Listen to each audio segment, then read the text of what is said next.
What is up, y'all? Welcome back to another episode of the Two Game Podcast. This is episode 122. I am Matt Primo, joined by Chris Norman. Hello, hello. This week, you run into this issue when you work full time and you try doing like a gaming podcast on the side and shit like that. You run into the issue of it takes you fucking forever to play a game, right? So obviously we've been talking about Final Fantasy 16 for the last couple weeks. And then I don't know, over the last couple months, we've talked about it several times on the podcast. So to prevent everybody from getting burnt out on it, because I do want to do a Final Fantasy 16 centric episode where we kind of review it and talk about the all the intricate details of the game for sure. You can't do that 3 weeks in a row. Okay, you just can't do it. People get tired of that shit, and I mean, I don't get tired of talking about it, but I'm sure everybody else gets tired of listening about it. So we're gonna take a little break from Final Fantasy 16, and we are going to revisit our top 10 list of all time, and it's interesting because I feel like it needs to be discussed at this point because Final Fantasy 16 just came out, and I know Chris and I are in love with the game, so I'm curious to know where it falls in the all-time rankings. Does it fall in the top 10, even though we haven't finished it yet? Does it fall outside the top 10? So forth. We are going to discuss all of that here shortly. But before we do all that, we are going to talk about our playlist. I don't know about Chris, but mine is fucking bare fucking minimum here. All right. This will be a slight change of pace. We can do some role reversal. My listening is non-existent, but I've been watching some shit. I said role reversal, not role play. All right. The same, sir. It's one and the same. Top bottom switch. All right. You've seen Eurotrip, right? Yes. You're the dude. Sometimes he's the dude. Sometimes you're both the You're dude. both the dude. I mean, he says girl, but whatever. Close enough. God, I love that movie. Dude, all time. I can't decide which is my all time favorite comedy. Is it that or Superbad? I don't know. I'm gonna go Eurotrip. Superbad was funny too, but I watched Superbad like 3 times, and I'm okay to never watch it again. I would probably still laugh if I did, but it's not something I'm going to go back. But oh God, I gotta watch Superbad today. I watch Eurotrip like once a year still. Oh, that movie's so fucking good, man. So good. So the first time we ever watched it, the first time I ever watched it, Curtis and Tyler had seen it before, and I had not. So they brought it up to the rec room, and we were watching it. And for like the first 30 or 45 minutes of the movie, Cooper was me. Like, those are the kind of jokes I made. That's the way that I was sarcastically talk to people, and I was making jokes the whole time. I'm like, y'all, this dude is literally me. This dude is me. How he talks and the shit he says, like, that is how I talk to people, just nonchalantly and just trying to be funny in awkward situations because I don't know what else to do. And they kept snickering and laughing, and I had no idea why until the Club Bandersek scene. and then I was like, honestly, that tracks. That's some shit that would probably happen to me in like Germany or whatever. That makes sense. But if it was Xena the Warrior Princess, I would consider it. Bro. Bro. I don't know. I can't say Club Bandersex without saying it the right way. Bandersex. Club Bandersex. Bring out the Arshen Flurgen. Dude, they gave me shit about that for like 2 years, but it was worth it. Oh, absolutely. I mean, it has one of the all-time best nude scenes when they're in the hot tub. Yes. Oh, that shit was funny. All-time best. You know what? Just go ahead and put some spit on it. It must be tree sap. Oh my God. I gotta watch that movie again, man. It's fucking it was fucking fantastic. I haven't 2023'd it yet, so it's probably happening soon. And to be honest, I don't typically like those style of comedies. I mean, when you think about it, it's not like Hot Rod where it's just fucking stupid. Right. But I don't like the American Pie style Right. comedies, which is kind of weird because you think I would. Well, they were hilarious when I was like 19 and 20, but the vast majority of them haven't held up, obviously, as I have slightly matured into my age, but Eurotrip still does. Again, I laugh like I'm a kid every time I watch it. I fucking love that movie. Yep. That's gonna be on the watch list for the next couple weeks. I gotta power through Mission Impossible. I'm good. Bro. Nah, I'm not. I'm Look, definitely gonna watch it. I don't hate the movies at all. It's just all I'm right, not going out of my way to watch it. we gotta have a discussion, okay? Why does everybody hate Tom Cruise so much? No, I don't. Do they? I don't hate Tom Cruise. Tom Cruise is awesome.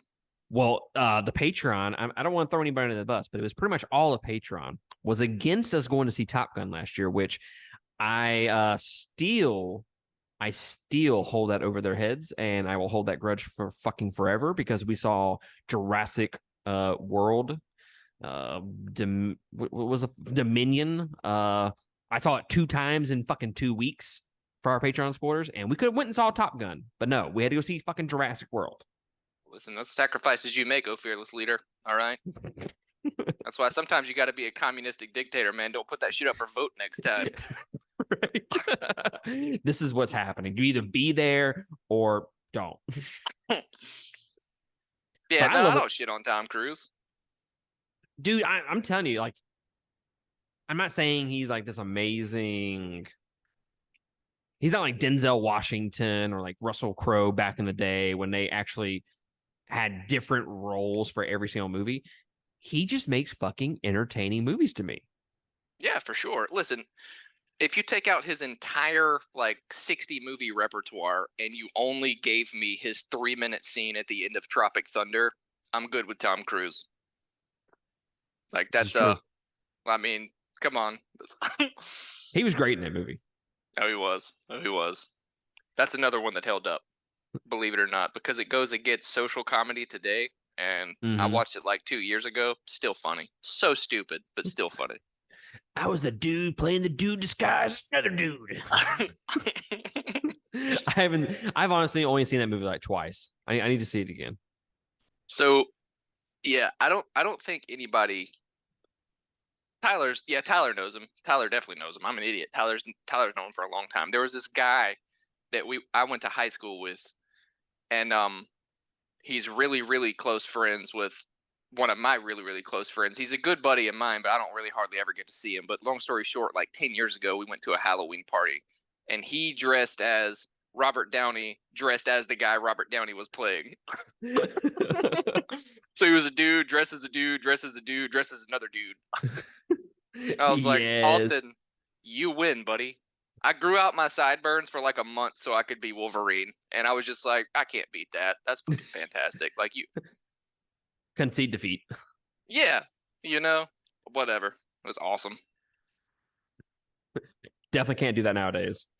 No. Oh, he committed. I won't get into the details because, the world today, but he definitely committed. It was fantastic. But yeah, I loved all the Mission Impossible movies.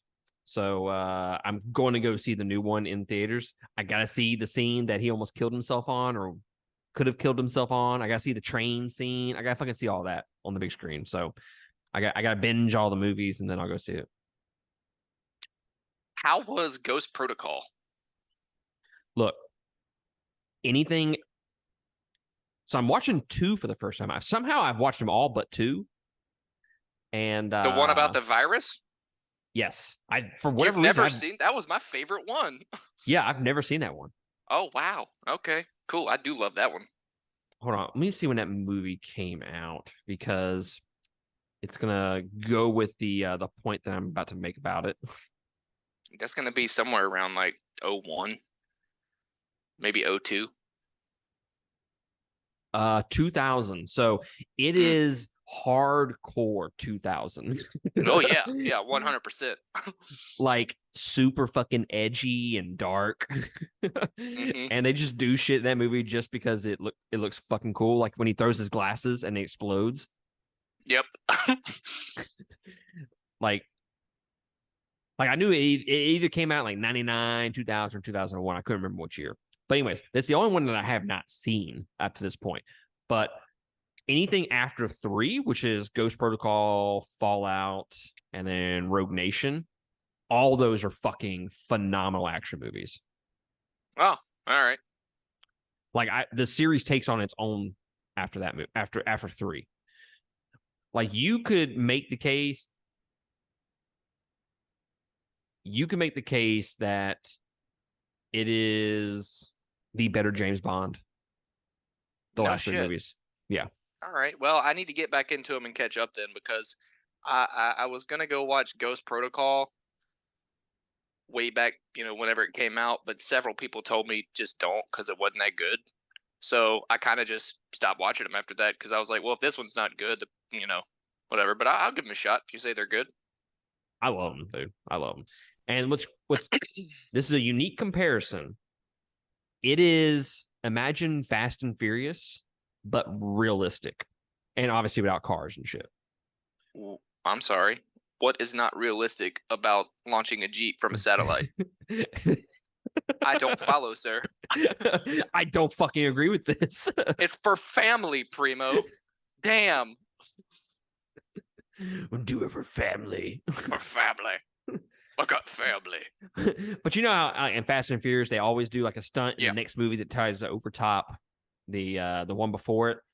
That's kind of what Mission Impossible does, and they try to do impossible stunts, like they did the one with him hanging on to the airplane while it flies. I mean, that's all Right. done practically. They did the holding his breath scene for however long it was. That was realistic. And then this movie, they fought on top of a train, realistic. And then he also realistically jumped off this fucking cliff on a motorcycle. So I'm 100% for it. Yeah, no shit. All right. You got me. You got me. But Mission Impossible 1, I finished that in the middle of 2. And then I watched Jumanji, the reboot one, the first one with The Rock in it. My son my son started watching it, and do you remember the part? Have you ever seen a movie? Yeah. So it's when Jack Black's character realizes he's got a dick. Look at my penis. So my sons are just repeating that. Look at my penis. I'm like, and like, guys, I'm so proud, but can we not say that to other people? That's like that's a dad issue I have. Like when they say funny shit like that, you're not supposed to laugh because you don't want to reinforce that joke for the next 3 weeks. But how do you not? Like if my kid walked up to me and did that, I mean, I would just be pissing myself. But then you got to spend a month fixing it after that. Because when he does it to mom, it's not funny at all. At least she doesn't think it's funny when I do it. Right? No, mine thinks it's funny. It just go anywhere from there. Yeah, well, my wife's also wittier than me, so she's like, "Where? I don't see it." Oh, just give me this one time. I can't have anything. Can't have anything. Right. What you been watching, sir? Okay. The Witcher. Loving that. Not looking forward to the second half because it'll be the series finale though. But loving it so far. Technically, not technically. Yeah, no, it is. It is. It's dead after that. The Black Clover movie. Love that. I don't think we've talked about our playlist since I watched that, but I've been waiting a long time for Black Clover, and I read the mangas because I couldn't wait longer, and it's going to be a long time before I get any more of it. But where they placed it at in the series is 10 or 12 episodes before the end of the last season. So it was pretty strategically placed, but it was a cool little subplot. It was good just to get some interaction with the characters again. The movie itself was very good. New season of Black Mirror. I mean, I do love Black Mirror as a whole, but this season only had like maybe 2 or 3 episodes that really stood out to me. and a shitload of anime. Yeah. I won't even waste 30 minutes going through all of them, but a couple. World's Greatest Assassin gets reincarnated as an aristocrat. That one you would absolutely love. So it's like the Eminence in Shadows, essentially. It's just this OP dude that can't lose, but it's more strategical because he was trained as an assassin in his previous life and he carried his memories over. And it's even the I won't say the plot is similar, but the subplots are very similar to Eminence in Shadows. The only shining difference is he's not just a full-on psychopath like the guy in Eminence in Shadows was, which is cool and also not cool because that was one of my favorite parts about the Eminence in Shadows. But still, show's very good. I need to finish it. Yeah, you do. You definitely do. Actually, I need to finish Demon Slayer. How behind are you? I mean, I watched the first episode. That's all you've seen in the new season? Yeah. Okay, well, never mind. I won't talk about that one then. Well, you've read it though, so yeah, I've read the manga. Yeah. It's my least favorite arc out of the bunch. So I'm not. It's one of the only reasons why I have not gone back to it like immediately. I don't know how it compares to the manga because I haven't read it, but the season is very good to me. I mean, I'm loving it because it's Demon Slayer, and no show will ever beat the animation styles that Demon Slayer puts into it, in my opinion. True. But the arc itself isn't as good as the Entertainment District. But still, loving the show though. You definitely need to catch up. The Sacred Blacksmith, just randomly stumbled on that one. Show itself was a 5 overall, but I promise you, it is Jeremy Lee's best work, except for Asuna.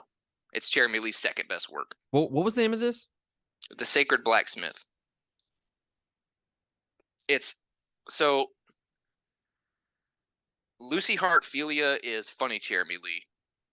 Asuna is dramatic Jeremy Lee And with sexy. hints of humor. Yeah, they all are. They all are. I don't have to include that. That's the true. Sacred Blacksmith is a mixture of both, kind of.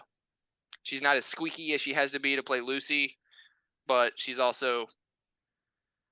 I mean, the world's not despair like it is in Sword Art Online, so she can kind of lighten the tone of the voice up some. It's very good. You'll enjoy that. Show itself, wildly mediocre. But Jeremy Lee, dope.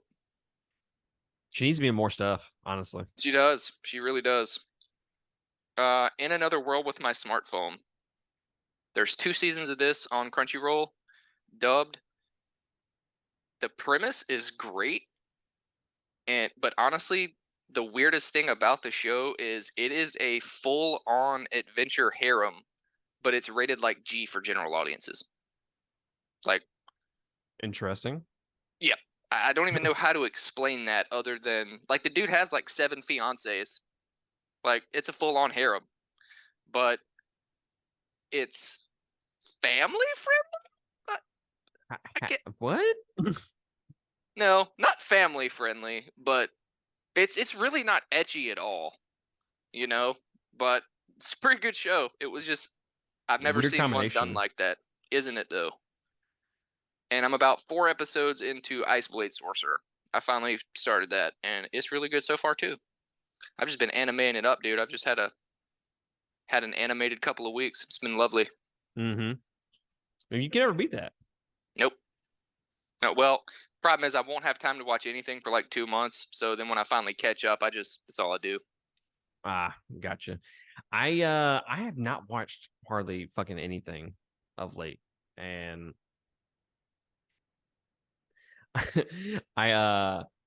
it's just I don't know what it is. Partially because Tears of the Kingdom came out, and I was balls deep in that, and then now Final Fantasy's out and shit like that. But it's just like I don't have the free time that I used to, where I could watch 7 movies in a week. Yep. Or some anime. And now it's just like I gotta be meticulous with my time. What do I devote my time to? Because I have a bunch of shit I need to finish watching, like Vinland Saga. I need to fucking finish that. Eminence in Shadow, finish that. I need to watch the last season of SAO. It's just a lot of shit that's in my backlog right now. Yep, I've been there. I get it. You said you haven't been listening to anything, right? No. From July the 1st to September the 10th, it's 2 game and fantasy podcasts. So that's been it. I've been listening to some Paramore. I reviewed their album for the Wall of Death podcast, which you can get by going to patreon.com/2game. That is the number 2. Supporting us at any of those tiers get you access to that exclusive podcast. Speaking of Patreon and whatnot, we have merch now, guys. Yes. Coffee Fucking mug finally. is dope. Did you get it in the mail? Not yet. Oh, I about to say, I was like, damn, that's quick. So yes, there are some variations of some of the t-shirts, different colors. There's like I think there's a tank top. There's a V-neck. There's a sweatshirt, and there's a hoodie. I'm gonna get that fucking hoodie when it gets colder. 100%. Yep, bet. So we do have merch now. You can find that by going through our Patreon, patreon.com/2game. I'm going to try to have a link up there on the Patreon, or you can click the link below, whether you're on YouTube or the audio only version podcast. I will have the link below for the merch. You go there, pick out your shirt, and yada, yada, yada. Eventually, I will have different variations of the 2game logo, so we can have red shirts, because I saw the red shirt and it looked fucking dope with the logo. It just, the 2 is red, so I can't fucking put it together. Oh, I see. But there's also a coffee mug that you can also go buy on there. Mm-hmm. It has shout out. But anyways, I don't want to spend a whole lot of time discussing fucking merch, but it's on there. Link below. Click it. We would appreciate your support. That money does come back to us to put back into the podcast. So we appreciate your support regardless. Currents, been listening to them as well, because that's just a mainstay on my fucking playlist. Invent Animate. That is just an album that their newest album, Heavener, is just an album that is consistently getting better for me. And it was already great to begin with. And it's just, I'm loving every minute of that. Needed some, not really pick-me-ups this week, but been listening to Architects and August Burns Red, my 2 favorite albums of all time, All Our Gods Have Abandoned Us and Constellations. By the way, sir. Yep. I'm thinking about, because, you know, we're talking about the sleeve I want to get, right? Mm-hmm. Do you know what the Constellations album looks like? No. All right. It's like a kid or somebody holding a kite, and the kite is all up to the far right, the top right of the album cover, and it's like a sun. It looks almost like kind of like a sun, honestly. Well, okay. The Architects album, All of Gods Have Abandoned Us, is kind of like an eclipsed sun. So I'm thinking 2 favorite albums of all time, and there's no fucking debate with it, guys. Those are the top 2. Like, it'll never go down. It'll never change. I'm thinking about combining both of those, because one, the album is all about the acceptance of death and your life worth living and shit like that, right? Which is the Architects album. And then August Burns Red is all about dealing with like spirituality and life and shit like that. So goes with the theme of life and death with the sleeve. Yeah, I like it. Sounds cool. Where have you thought about where you're gonna get it done at? I'm thinking Stella's Ink in Covington. Mm-hmm. It came highly recommended. Yeah, no, I don't know that many people around here yet, because we haven't been here all that long. But that's the one I've heard the most about. So yeah, I gotta do a consult, and because I don't know how to tie it all together. I have all these ideas. I just need them to put it all together. Yeah, trust the artist. That's one thing I'll tell you is I've had several things drawn up for mine, and I still haven't done it yet. But I didn't know exactly what I want to look like. I gave the dude my general ideas, and he drew it up, and I was like, all right, log that, keep it, save it in a folder, and that's what I want. So, tell you, if it's a good artist, you could give them the general idea, and they could do the rest. I know I had a because like I said, life and death. I know I wanted to incorporate some form of like cherry blossoms in it, because in Japan that's a symbol of life and then death, because they bloom so fast and they die so quickly. So I wanted to incorporate that, but I also wanted to put like an oni Japanese oni in there. Like the little demons. Oh yeah. And my wife was like, "You're gonna have like that demonic shit on there." I'm like, "Yeah, it looks fucking cool." Yes. Yes, And I she am. said, God would not appreciate that, or some shit like that. And I was like, "Yeah, well, it's never stopped God from stepping in on any other thing in this world. I don't think he's gonna get pissed off with me having a little tattoo. I'm just saying." No, no, he probably won't. And we That's lose a followers. yes. Well, and no, we lost the next 2 hours. That's what we lost. This became the longest rants and raves episode you've ever recorded. Right. We've been there, done it. Got that t-shirt. Yep, sure have. But yeah, that's all I've been listening to. It's just kind of the mainstay with the albums. Those 2 albums, man. I'm telling you, goats. I've always had the assumption that the August Burns Red Constellations album, it was far and above my favorite album, and it wasn't even close. And like the more I listened to the Architects album, I'm like, it's closer than I think. But it's like the top two, and then it's everybody else. Fair enough. Fair enough. Ooh, so what if you did the constellations and the eclipse from the perspective of looking at it under the blossoms of the tree? So the tree's growing over the skyline and the petals are falling down it, and the oni is kind of peeking out of the bottom of the blossom tree to show the corruption of the petals. You're gonna send me that in a text. All So I right. can fucking remember that. Thought you were about to say drawing. I was like, it's gonna look like shit, man. I can't draw. I can do stick figures. Yes, I can see it up here. Can't put it on paper. No, that sounds pretty fucking dope. I like cherry blossoms too. That's a good Dude, idea. so dope. My wife, we were Yep. at Hobby Lobby the other day, and my wife was like, "Hey, you want to get this cherry blossom?" Because I was looking at artwork to hang in the studio, and I thought she was showing me like a fucking picture of a cherry blossom. I was like, "Fuck yeah, where's that?" This bitch showed me a fucking fake ass cherry blossom tree. I was like, what the fuck am I gonna do with that? She's like, it's 60% off. I'm like, all right, well, how much is it? Fucking $60 after 60% off. That's not 60% off. It was marked up 60%. That's yeah, Right? dude. I have that fight with my wife every time. This Who is how was they it? get you. Yeah. Oh, it was somewhere she used to love to go, just to peruse. We half the time we wouldn't even buy anything. It was dirt cheap. Because they get those random trucks in, and you never know what you're gonna find in there. It's like a salvage store. She would love Mhm. that, and then she would go, "I'm like, look what I found for 80% off," and I'm like, "You think that cost $200 originally?"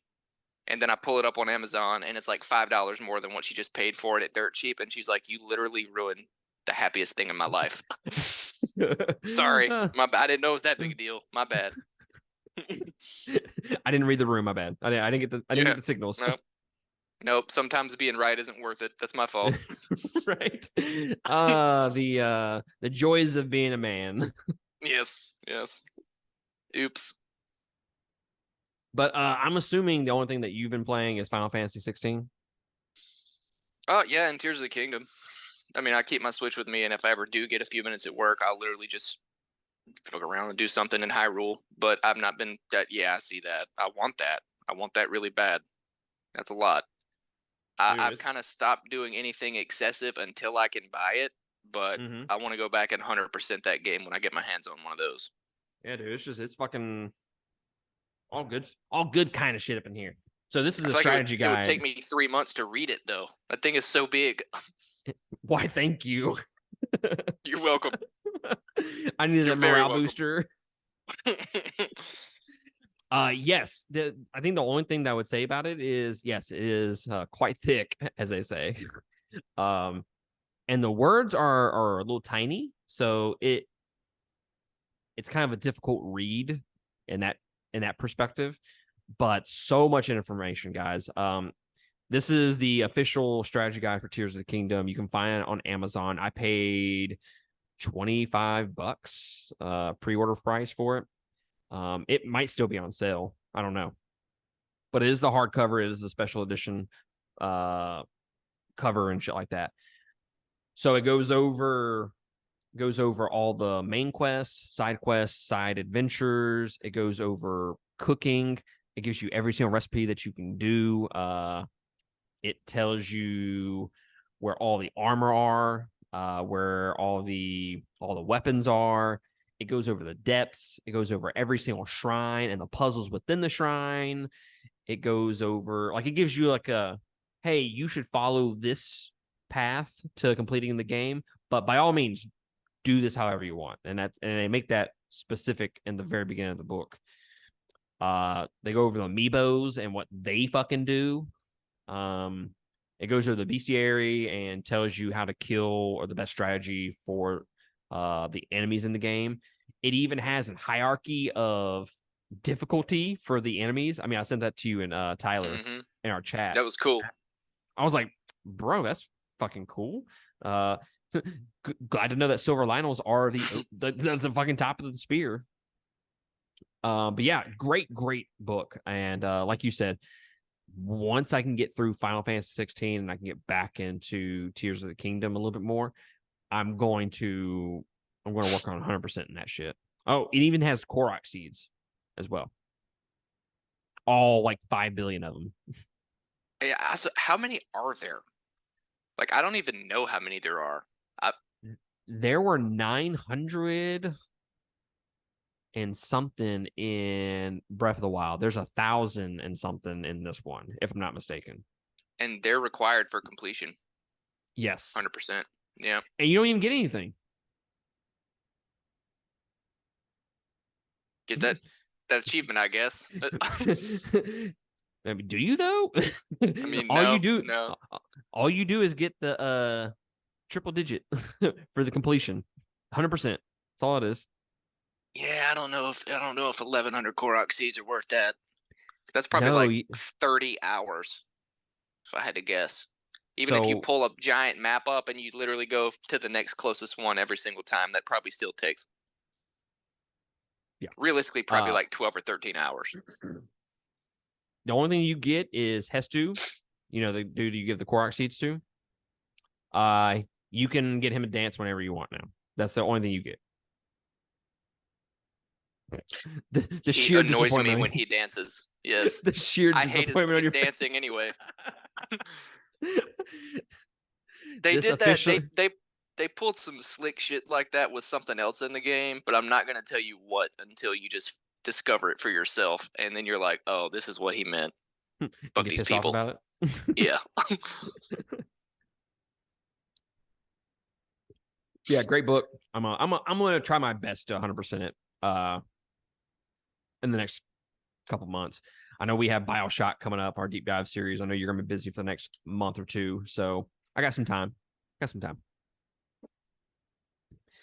But yeah, Final Fantasy 16, man. Fucking loving it. Which we will lead and segue into our top 10 games of all time. Okay. We have, I don't know if you've actually done it, but I know Christian and I have done our top 10s on the podcast before. And we talk about it, I mean, pretty often on here. And I thought it was a good time to revisit our top 10 because we had some great games come out. Tears of the Kingdom, Diablo 4, and then now Final Fantasy 16. And like I said, really, really loving the story and everything about that game right now. And the fact that you're getting more icon abilities to, what's the word I'm looking for? To not spam, but to spam, pretty much. to the abilities and shit like that. It's making the combat a lot more fun. So it's kind of like taking away that complaint that I had at the very beginning. But yeah, I thought this was a good time to revisit the top 10 just based off of some of the best games, or not some of the best games, some of these great games that we've had come out recently. So what we're going to do is we are going to talk about our honorable mentions first, and then we will go through the top 10.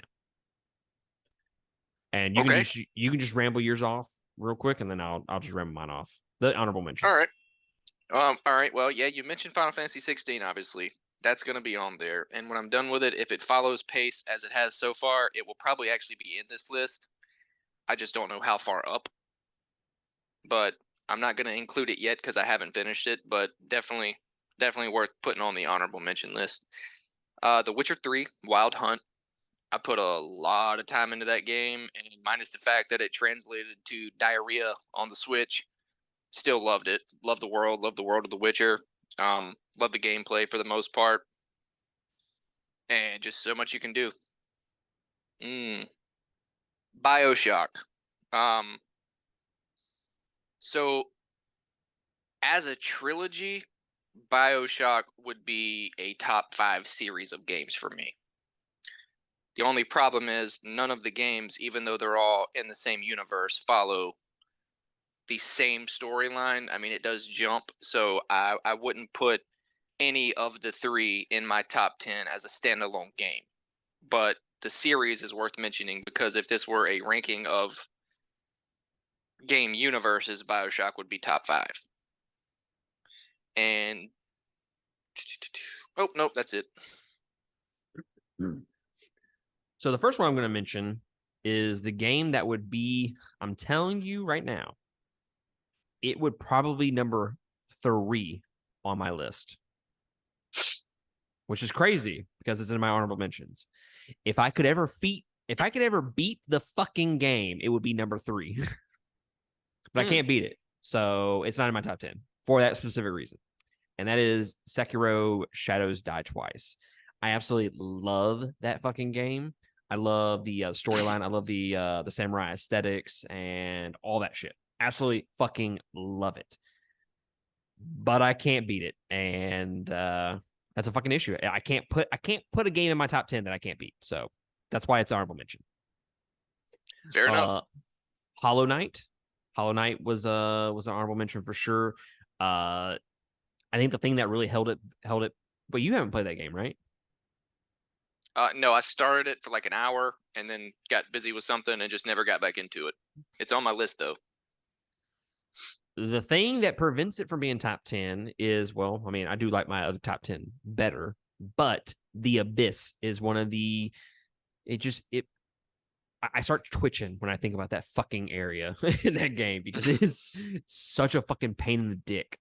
So honorable mention, Marvel Spider-Man, great fucking story, great gameplay. It has the Arkham series style combat to it. For whatever reason, I finished the game and I just fell off of it. I just never went back. But I do really, really love everything about that game. I think it was a side quest that really kind of turned me off of it. And then Dark Souls 3. I really, really, really do love that game. I didn't want to include I can't have multiple Dark Souls games on my list. So I guess you can kind of group it in with, I'll cheat a little bit and put it in with Dark Souls. All right. Fair enough. I got 2 games from the same universe on mine.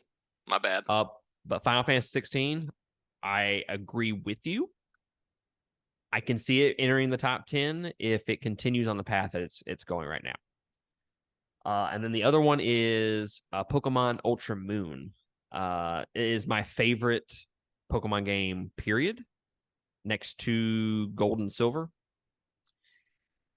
But it was one of those experiences, like it was just time framing and when I play the game and just how many hours I put into that game.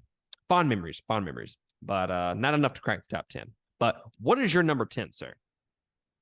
All right, my number 10 is I believe it was launched on the Xbox 360, but it was just this awesome, kind of low key at the time. It got more famous afterwards, but this is awesome JRPG called Lost Odyssey. You just very, I mean, the plot was a lot like most fantasy RPGs. I mean, just this magical world, solid protagonist, really cool group of characters. But it kind of introduced ring symmetry combat because it was a little bit ahead of its time in that regard. But it was a good 70 hours, and it was just one of those games that I played it a lot.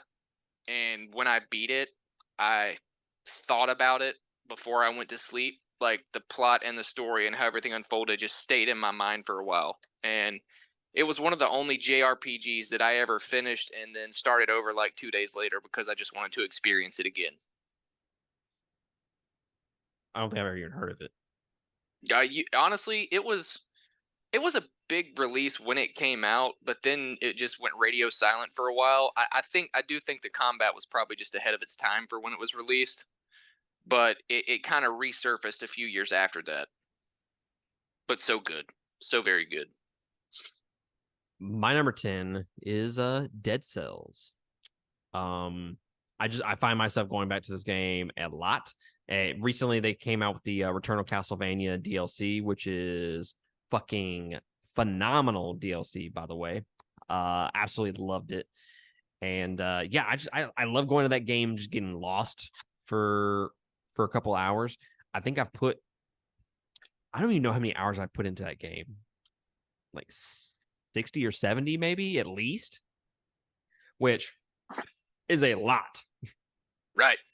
Which is a lot for a game like that, because a typical run 45 minutes to an hour, and that's if you even complete that run.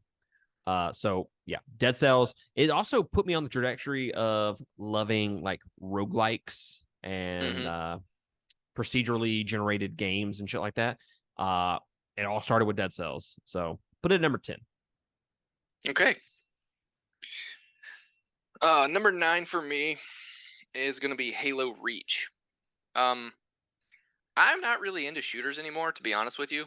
I will, if I'm just happen to be at somebody's house and they're playing one and say, "Hey, you want to play for a little bit?" Sure, why not? But it's not something I ever go out of my way for. But earlier in life, I played a lot of them, and honestly, if this was a list based off time consumed by games, there'd probably be 3 Halo games on here. But I went with Reach because we were playing it.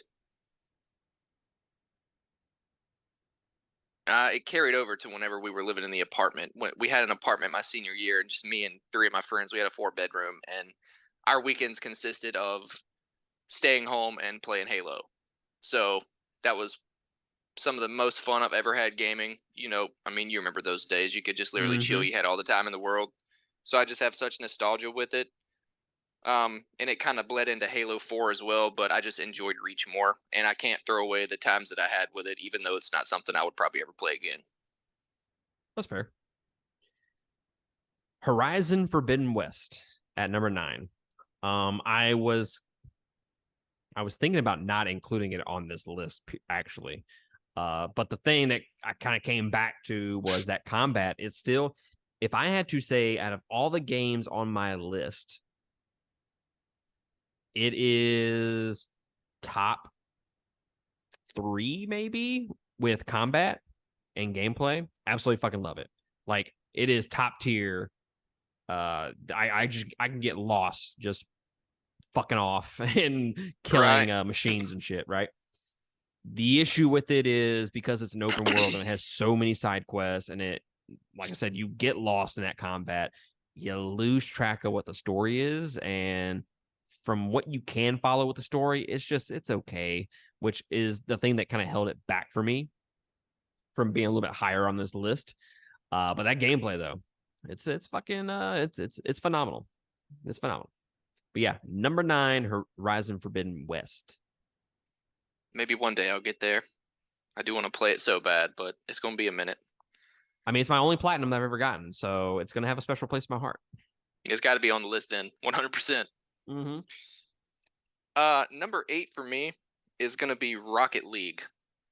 Um, Whoa. yeah, listen, this is a $20 game, and it was introduced to me at my friend Curtis's house, and I think Tyler was there the first time I ever played it. I'd never heard of this game before. One of his roommates had it, and he was like, "Dude, you got to try this. It's literally Hot Wheels cars playing soccer." And I was like, "Okay, sure, why not?" So we played 1 or 2 games, and then I was like, "That shit was kind of fun." So I just obviously just bought it on my Xbox. So again, $20. I played this game for the next 4 years. I kid you not. Some of my other friends, I'm sure they got tired of it, but it's really I didn't. That's all I wanted to play, and it's the closest thing to a full on community experience that I've ever had with a game. Because by the end of it, when it finally crashed, my Xbox 30 of my 45 Xbox friends were from Rocket League and through Rocket League. I had people, we had private numbers exchange, and they would text me, what time can you get on tonight? Because, I mean, just, I don't know. I mean, you how it goes. You played community games before, and it was just, even though the game itself is just a simply made physics-based game, it's just so much fun, and I put so much time and parts of my life into it that if it ever gets demoted to number 10, then I'm only going to have a 9-game list because Rocket League's going to have to be on there somewhere. Mm-hmm. Hey, experiences count a lot. You know, memories and shit like that. Because I mean, there's a couple on here that I'm actually about to talk about right now, and that is Xenoblade Chronicles 2 at number 8. I have very fond memories of this game. It took me. I know Christian had given it to me way before we ever decided to do the deep dive series, which y'all can go check out. We have the deep dive series. You can check it out in parts, or you can check out the complete collection all together without the filler. It's like Dragon Ball Z Kai edition, except better. It took me forever to get into the game, and it took the deep dive series for me to actually start playing it, and I regret not playing it sooner. Combat wise, story wise, character wise, all that, they just aced. I think the only thing that prevents it from being a little bit higher on the list is just because it's such a massive fucking game, and there's just so much to do in it that it's kind of overwhelming. And it just, I like the other 7 games just feel a little bit more cohesive in that sense. But nonetheless, absolutely fucking love this game, obviously, because it's in my top 10. All right. Well, what a perfect way to segue into my number 7, which is Xenoblade 2. So, yes, everything you said with the exception of how I got into it. So, Lindsay was in nursing school. So, I picked up shifts at Glorybound when we were still in Hattiesburg just to make some extra money. We couldn't really hang out much anyway because her day was in class and her nights were in books. So, I figured, what the hell, might as well just work a little more and make some money. This guy that worked in the kitchen became a pretty good buddy of mine, and we nerded back and forth a lot. And he's like, dude, I forgot what game I was talking about, but he's like, if you like that, you'll probably like Xenoblade. And I was like, I've seen the title, I've never played any of them. He's like, well, here, drop by my house after work, and I'll give you Xenoblade 2. I was okay, cool, free game, why not? I'll borrow it and play it. So I borrowed it, and it was a steelbook, which was sexy in its own right. Ooh. And then, lo and behold, he was released by the company a week later, and I still have the steelbook. So, do you fucking really? Oh yeah. Oh no, it's nice. I'll send you a picture of it. You do? Yeah. Yeah, you never got that back. No, 100% didn't. But long story short, dude, I started playing it and took a long time to stop. I mean, we did the deep dive. Everybody's heard it. Everybody knows my obsession with that game. Honestly,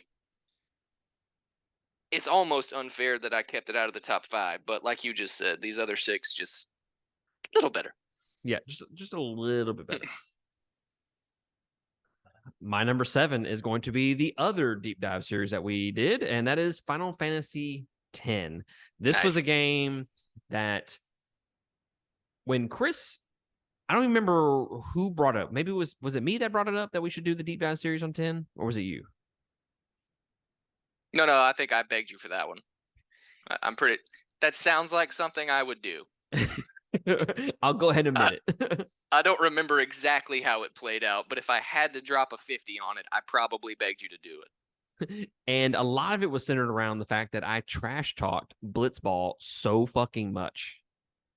When any conversation around that game happened, and I vividly remember, if I'm gonna do one thing in this game, it's gonna be get you to fucking like Blitzball.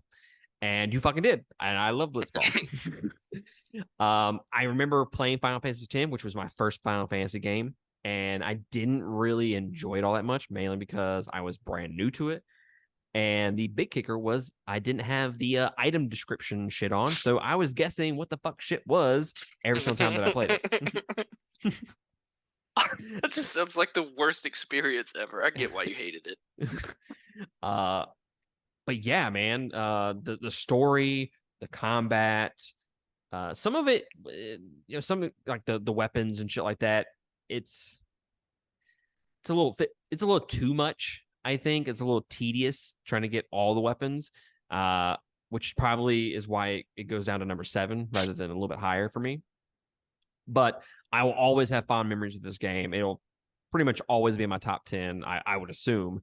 And again, y'all can catch the deep dive series on just it's only audio right now, but click over to your favorite podcast app and scroll down. Also, complete series and also in individual parts. Um, you can follow along with us, and we give you specific segments of where we stop, where we start. And Chris, I think was it part 3 turns into almost kind of like a fucking walkthrough at that point. Maybe it's all a blur. There's a walkthrough in there somewhere. We tell you guys how to do everything you need to know. Exactly, and it is the best experience. Okay, I'm not gonna say it's the best deep dive of Final Fantasy X on the internet, but it's the best deep dive of Final Fantasy X on the internet. So you should go 100% check it out. I'll fucking say it. It is the best. I got no qualms. Right. But yeah, man, number 7 for me. Okay, happy to hear, and so very proud. Let's see. My number 6 is gonna look. I'm gonna break a rule here, but please let me explain. Is my number 6 is the Mass Effect trilogy. Now, in my honorable mentions, I said that I didn't put BioShock on this list because it was a trilogy and not a standalone game. But the difference is Mass Effect 1, 2, and 3 play like one game. Your choices that you make carry into the next one, and essentially the story just never stops. It picks up where the last one left off. Whatever character you've chosen, whatever character you've developed, you everything carries over except whatever, abilities that you unlock. So you kind of have to develop the character again, but from a personality standpoint and the people around you and your party members, they all bleed over. So it legitimately plays like one 150-hour game. And the beauty of it is you start it over at any point, make different choices, and then you have a different 150-hour game. I think I've done 3 full walkthroughs of the entire trilogy, and haven't had 2 of the same experience yet. So it's so much you can do. It's so fun. The universe is really cool. The characters are developed great. I mean, love Mass Effect. Absolutely love Mass Effect. It's definitely behind graphic wise because the first one's older, and it was so much information being loaded onto a game that they had to cut corners somewhere. So there's definitely issues when they speak, and sometimes the screen will lag. But if you can get past the little stuff and just enjoy the game for what it is, so good. I have it on the backlog, sir. It's it's on my PlayStation, just ready to play. It's a commitment. It's definitely a commitment, but if you ever just find the time to get into it, it would definitely be worth it. Highly recommend. Number 6 for me is going to be Legend of Zelda Tears of the Kingdom. I can see this going a lot higher. I haven't finished it yet, so that's kind of the biggest issue with it. But it's Breath of the Wild, just better. So Breath of the Wild was in my top 10. I'm swapping them out. Okay. The thing with this game is the story is much better, and some of the mechanics are better, especially when it comes to like memories and learning like the backstory of everything. I just think that's executed significantly better than Breath of the Wild. But yeah, I honestly I've put 40 some odd hours into it so far, and I still have only scratched the surface with what's to come. I've gotten one of the sages. I've only done one of the temples in 40 hours, and I haven't. Yeah, it's just so much more stuff to do in that game, and I got this little strategy guide over here to help me along the way. The Hyrule Bible. The Hyrule Bible. I mean, I'm not gonna look at it for every fucking thing, but there are some things that I'm just like, you know what? This will just make my life easier if I just flip this open. You right. Oh, I'm so jealous that you still have so much of that game left to do. So good. All right, number 5 for me is going to be Xenoblade 3. I kind of felt dirty for putting 2 of the same universal games on this list, but they're just so different that I couldn't really rule one out. But um yeah, dude, it was just as good as Xenoblade 2. The story wasn't as good and I wasn't quite as attached to the characters, but the freedom in the world that you have and the amount of stuff that you can do and just the graphical upgrade over the jump of a 6-year differential release, it's just chef's kiss. Chef's kiss to Monolith Soft. It's completely engrossed and enveloped. And played Xenoblade 2 like 3 times. I've only played Xenoblade 3 once, but I enjoyed it as a whole game so much more than Xenoblade 2 that I had to bump it up over it. I really did. Minus the character list. The combat is twice as good. Like the character set in Xeno 2 was better, seemingly more of tight knit of a group, but the story and the story was just told better in Xenoblade 3, and the combat is just it kicks the combat system in Xenoblade 2 to the curb. Mm-hmm. I agree with that. I'll eventually finish it, man. I'll eventually. And it has Tyon, so that honestly probably should have been higher on the list. Fucking Twitch. Fucking hate that dude. Yeah, he doesn't get much better. Top 5 for me. Number 5. The game that got me into the Souls likes, and that is Dark Souls, the OG. I have the Steelbook edition of the entire trilogy. It's one of my most prized possessions. I also have it for the Switch. I have 2 copies of it. Yeah, right? I have 2 copies of it? Or is it 3 copies? No, I have 3 copies of Dark Souls. I have for each system. All right. So I originally bought the Steelbook for Xbox. And then I bought the game for the Switch. And when I stopped playing my Xbox so much and I wanted to play it on the PlayStation, I ended up buying it for the PlayStation 2. So I have a trilogy for Xbox and PlayStation, and then I have Dark Souls for all 3 consoles. Absolutely fucking love this game.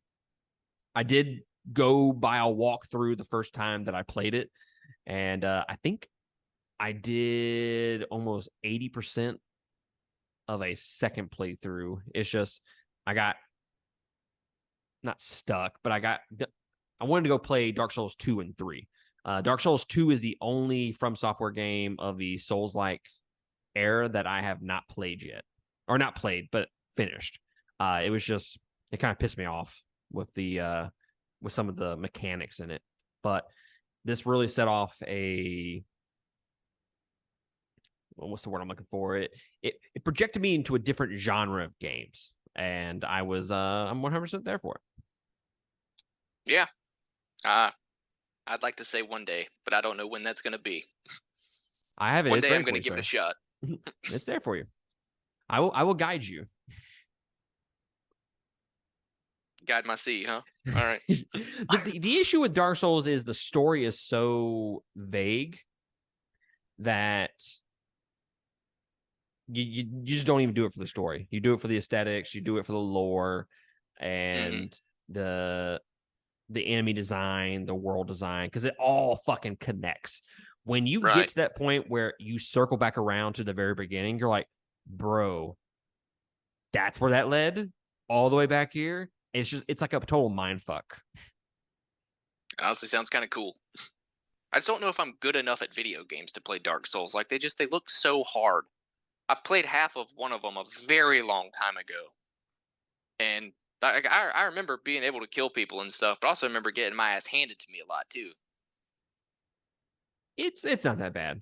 Sekiro is much more difficult. Elden Ring, you can make the case that's more difficult, but it's also a little bit easier.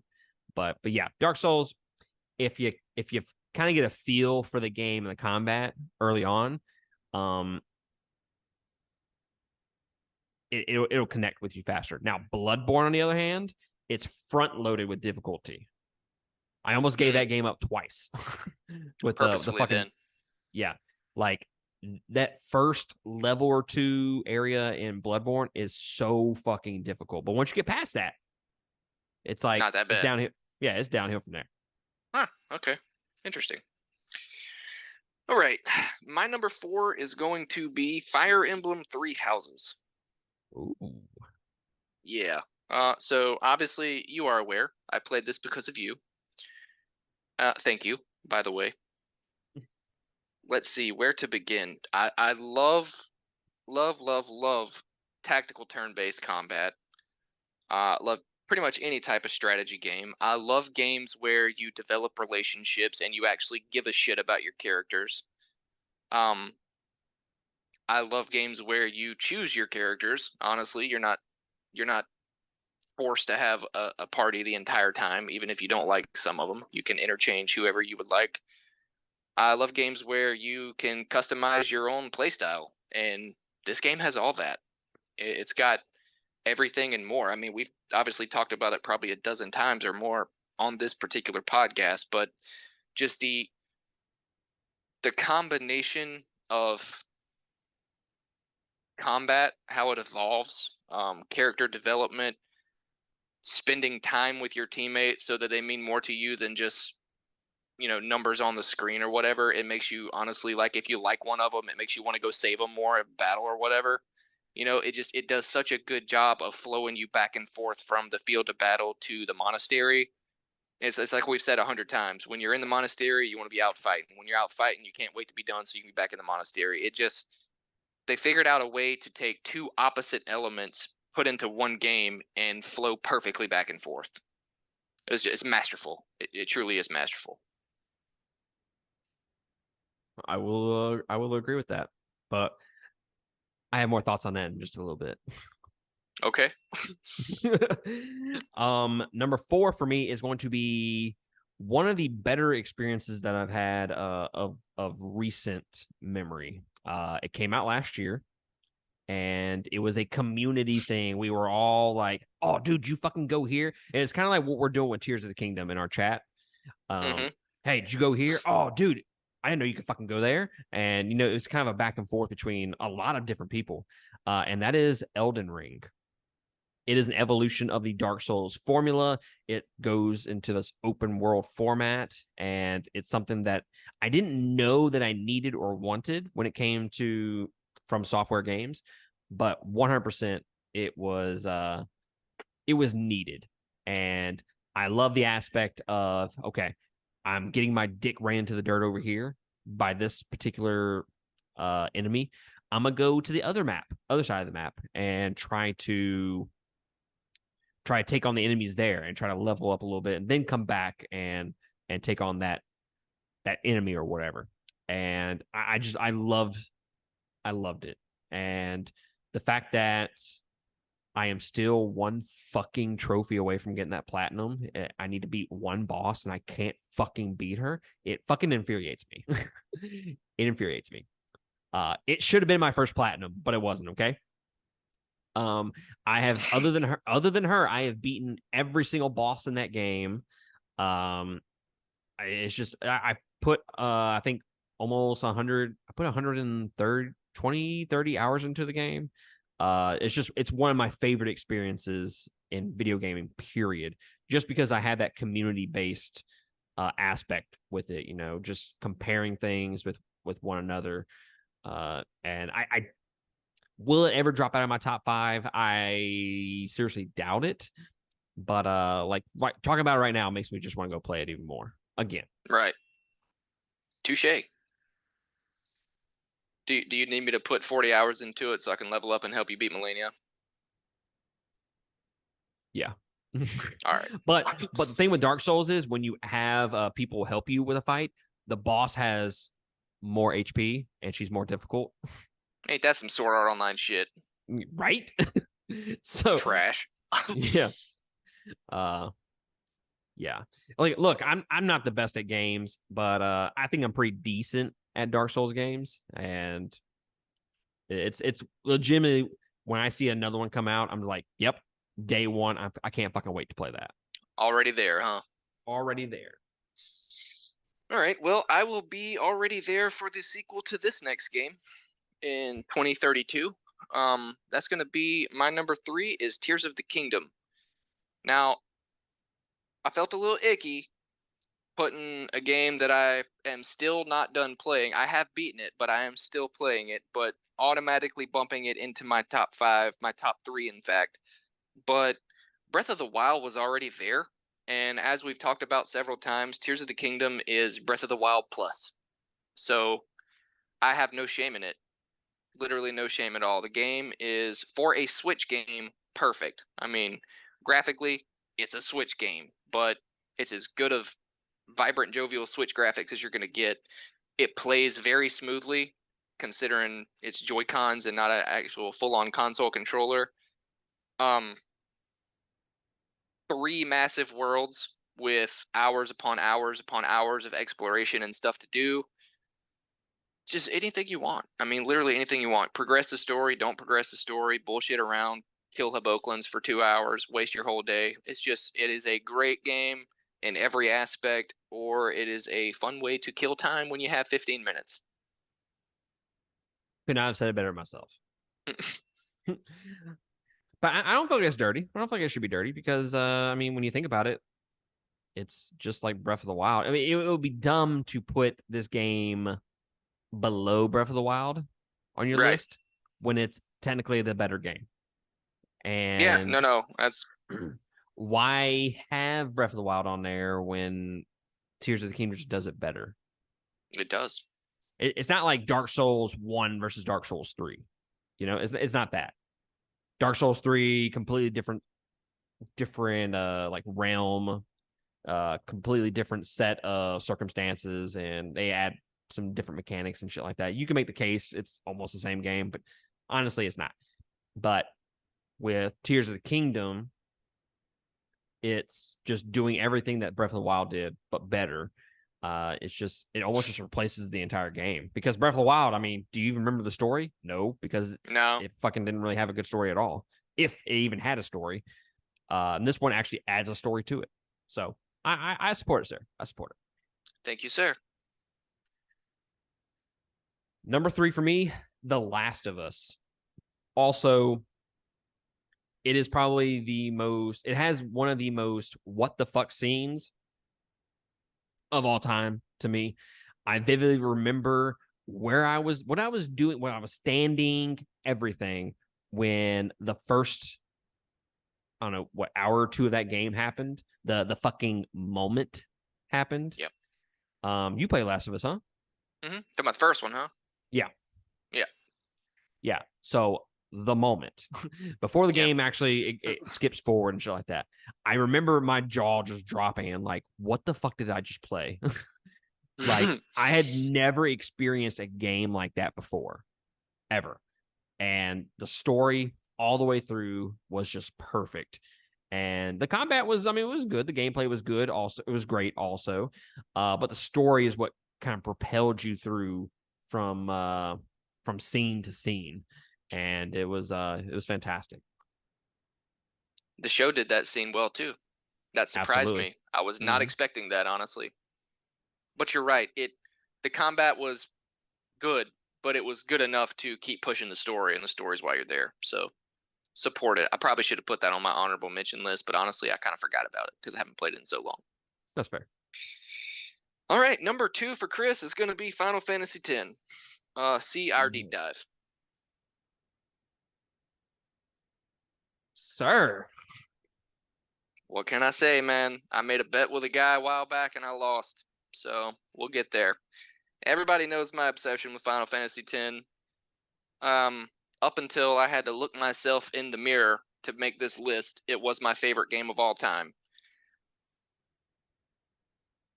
I'm shooketh. And yes, see our deep dive. I won't spend another 20 minutes talking about it. Everybody knows. I'm shocked. Wow. My number 2, which was my number 1 for a decent while. It is the perfect From Software game. It has the perfect aesthetics, the perfect art design, perfect world.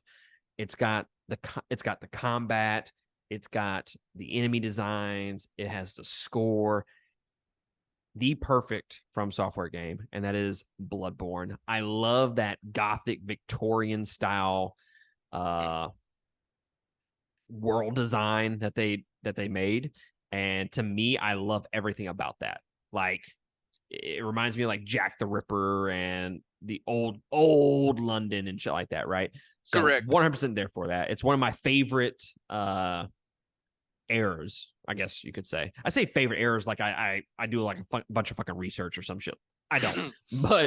but in terms of like the look of the era, it's something that I really really love, and Bloodborne did that with the gothic style to it, and the horror elements with it. And I remember being stuck on one boss. Like I said, the game is front loaded with difficulty. If you can get past that first level, that first area, you're fucking set. The game is downhill from there. Interesting. I one of my friends, well, Curtis has been telling me for years I need to play it, and I just when I wanted to, I didn't have the console, but I'm sure you can get it. It's probably on the PlayStation Store on the 5, right? Yep. Probably for like $12 at this point. Occasionally it'll drop down to like $12, but Oh, it's consistently like $20, 20, $30. I will try it. I will try it, even though the first part's that hard. You're not going to get better until you do, right? So, That's right. all right. Number one, that is going to be, and Tyler's probably never going to let me hear the end of this, but Persona 5 Royal. It's that good, dude. It really is. When I first started playing it, so when the game kicks off, and I won't throw any obviously spoilers out there, but it's an anime essentially. The cutscenes, you are watching an anime, so much so that they made an anime series called Persona 5 the series, and the anime looks just like the cutscenes in the game, but it's it's got better character and interpersonal relationship development than Fire Emblem Three Houses. Truly, it does. Like it's done audibly too, not just you hear him, see him talking back and forth and whatnot. But the characters you seem to care more about. There's still a lot of them outside your actual party. There are so many relationships you can develop and people you can get to know. But the combat itself is really cool too. It's honestly pretty basic turn based. I mean, it's like RPG turn based combat. Um, the plot is epic. The backstory, everything happening around you is just so good, but it's kind of got that go to battle, go to school dynamic that you get from Fire Emblem Three Houses. And I don't know, the story was just told perfectly. And it was something different that I wasn't ready for. It's played over a timeline rather than it doesn't just progress the game. Like you can push the timeline, you can stall the timeline, but anything and everything you do, you have to take days left into account. Otherwise, you'll lose. Like, I mean, it's Oh wow. it's awesome. It was something I've never seen before. It had elements of other games that I'm obsessed with that it upgraded, and it had characters that I cared about just as much, if not more, as some of these other games that I've already mentioned. But the management of time really just threw it over the top. And some of the boss battles are so strategically attuned that, I mean, I straight up died a couple of times. Like I was whipping the shit out of people, and then all of a sudden I'm dead. And I'm like, how? How did that? I don't understand. And then I fought him again, and I'm like, yep, that's where I fucked up. I get it. I get it now. But yeah, that's probably that's probably the best game I've ever played. Wow. I'm shocked. But yeah, we were planning on doing a deep dive for Persona 5 Royal. It probably end up being next year when we start doing it, but it's coming, guys. Shout out. I absolutely cannot wait for you to play it. My numero uno, and we've already talked, or Chris has already talked about it, and it is Fire Emblem Three Houses. It has been my favorite game for a while now. I talk about it a lot on the podcast. I'm just as surprised as everybody else that this has taken over Bloodborne, because Bloodborne, like I said, was a favorite game of mine for a couple of years at least until I played this game. And I think it really took on it was in my top 10 when I first played it, but when we started playing it together, Mm-hmm. all three of us, that was when the game just shot up for me, and that's when it became my favorite of all time. And I won't beat a dead horse, but like Chris said, great story. The combat when you are fighting on the battlefield, you want to be back at the monastery, building your characters, building that relationship, and learning more about them. And then when you're doing that, you want to fucking go fight people again. Go and wreck shit. Just, yep. Yeah, go wreck some shit. And it's just that back and forth. And I think they just did everything. We've compared this game to Fire Emblem Engage. Engage struggled to kind of keep your attention span for significant portions of time, and it didn't do a good job of when you were at the monastery or back at the whatever that fucking place was in Engage. It kept your attention. You wanted to go get all the items everywhere. You wanted to go talk to everybody because it was interesting. The characters were interesting, all of them, like every fucking single one of them. And then I will always remember, okay, I said Last of Us had probably the most jaw-dropping moment ever. But I fucking tell you what, no game has ever broken my heart like Fire Emblem Three Houses, like Edelgard did to me, okay? The heartbreak is still there. It is. You haven't gotten over that, truly. I will never... I won't. I will never forget the harem draft when you did that. I was just like, no, he didn't. No, he didn't. You're just a glutton for punishment, inviting that shit back into your home. But yeah, I mean, everything about this game is perfect. The music is great. The combat is just... I think the combat is better than Engage a little bit. But I think other than that, I mean, for what it is, the game is absolutely perfect to me. Absolutely perfect. And I consistently remember on a regular basis, like all my favorite characters from there, like Petra, Bernadetta, all those characters. I just absolutely loved them. And it wasn't that they just, they have a good personality or whatever. No, you actually saw character development for all of these characters. It wasn't just one or two. All of them they started here and they ended all the way to fuck over here when it was all said and done. Like Bernadetta, she was this shy recluse, almost like an introvert. And at the very end of the game, she's slaying bitches and she's fucking speaking her mind and she's just whipping her dick out and slapping people with it, kind of thing. Just the character progression of that was the thing that really grabbed me more so than anything.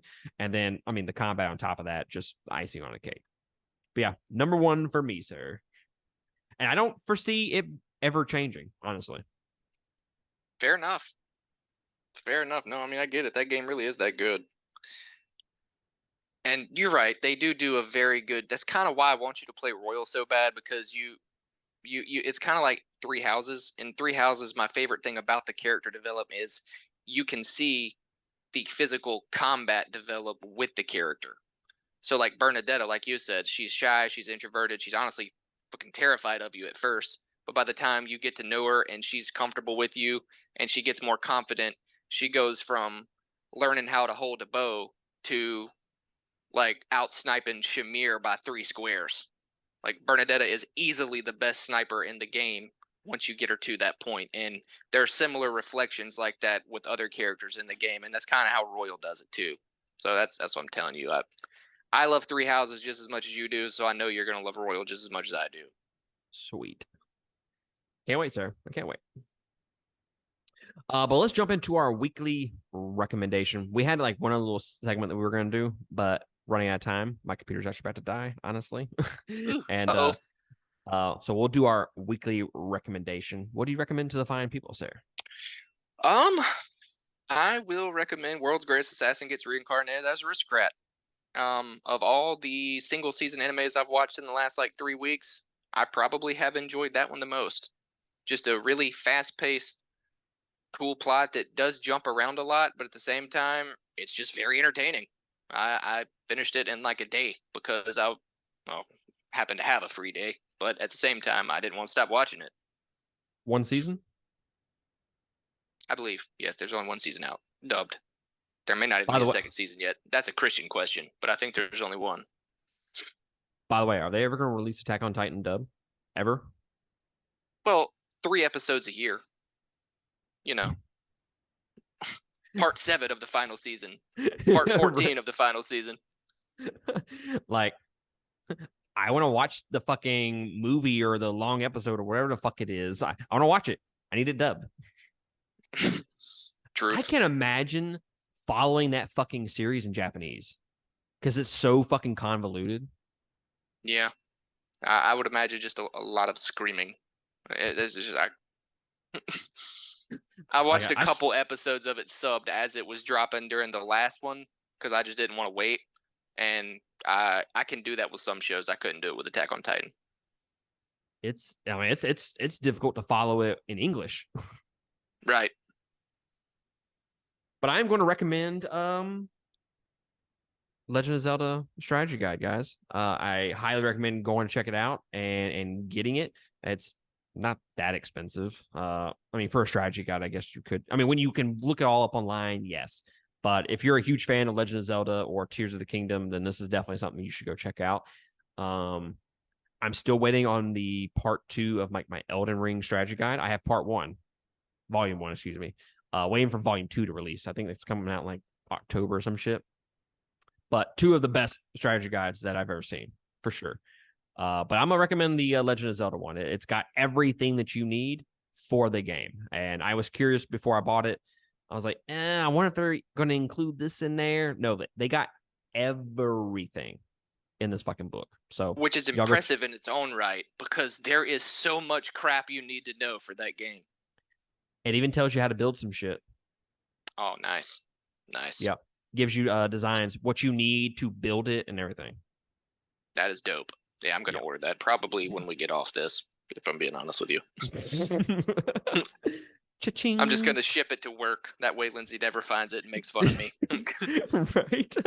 What did you order yesterday? Oh, shirts. Yeah, shirts. Right. Underwear. Yes. Don't ask. It's a gift for you. Right. But guys, that is going to be it from us. I appreciate y'all joining us. Chris, I appreciate you joining me, sir. Of course, man. Thanks for having me on. It's always fun. Absolutely. Like I said, patreon.com/2game if you are interested in supporting us. And we'll also have our merch down below. You can check it out there. And we will catch y'all next week on another episode. Laters. Later, guys.